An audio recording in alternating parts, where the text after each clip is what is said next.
Monsieur le Premier ministre, le mouvement des Gilets jaunes ne va pas s'essouffler. Et dites-le à votre collègue Macron en France non plus, le mouvement des Gilets jaunes ne va pas s'essouffler. Les gens sont en colère, ce n'est pas quelque chose d'éphémère, les gens en ont marre de votre politique et l'expriment par toutes les manières possibles avec une mobilisation aujourd'hui dans notre pays. Les gens en ont marre de devoir constater que le prix du diesel est le plus élevé de tous les pays européens, c'est en Belgique. Que le prix de l'électricité, le troisième pays le plus cher en Europe, c'est en Belgique. Que la modération salariale, où est-ce qu'on la pratique ici en Europe, c'est en Belgique. Que le saut d'index qui a fait perdre 2% de pouvoir d'achat, c'est en Belgique. Les gens en ont marre, les gens en ont marre. Et c'est la raison pour laquelle ils se mobilisent. Et ils ont raison de se mobiliser. J'ai eu l'occasion de rencontrer une délégation de ces Gilets jaunes. Ce sont des gens qui viennent de toutes les couches de la société, des jeunes et des moins jeunes, des travailleurs dans le service public, des travailleurs dans le privé, des indépendants, des pensionnés, des gens qui se mobilisent tous les jours, qui prennent des jours de congé pour pouvoir participer à l'action, qui organisent des actions constructives, qui ont un soutien incroyable à la population.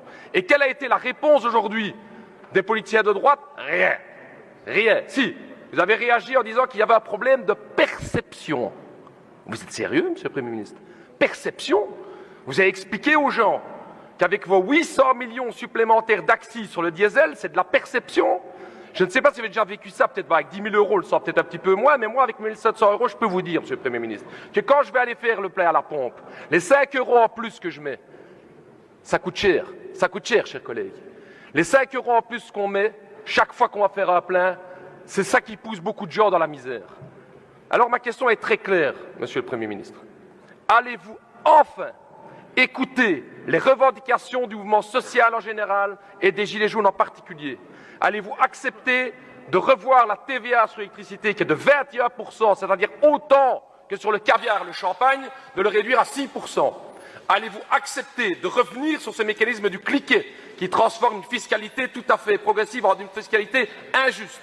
Et troisième élément, et c'est important, allez-vous permettre aux salaires dans notre pays d'enfin à nouveau augmenter? Je vous ai fait la proposition la dernière fois de vivre un mois comme quelqu'un qui vit au chômage avec 1 011 euros parce que vous avez laissé cette dégressivité. Vous ne m'avez toujours pas répondu sur ce défi.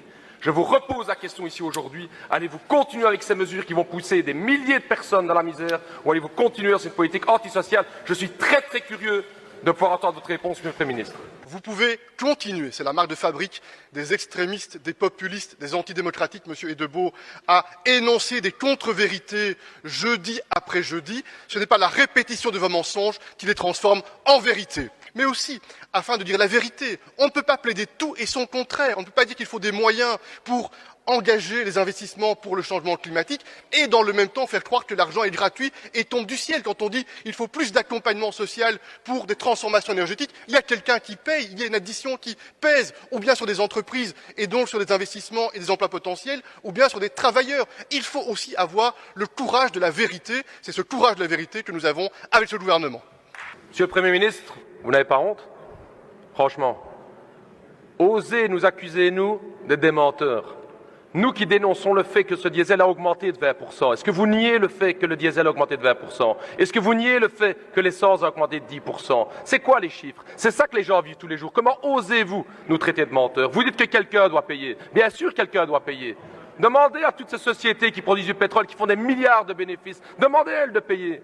Quand vous nous dites ici aujourd'hui 800 millions d'euros pour les axes, et pendant la campagne électorale, le PTB avait dit le transport en commun gratuit, et tout le monde avait dit dans le politique, oh, c'est utopiste, c'est incroyable, on ne peut pas faire ça. Vous savez combien ça coûte le TEC gratuit pour la Wallonie? 120 millions d'euros. 120 millions et il y a 800 millions d'euros pour les axes.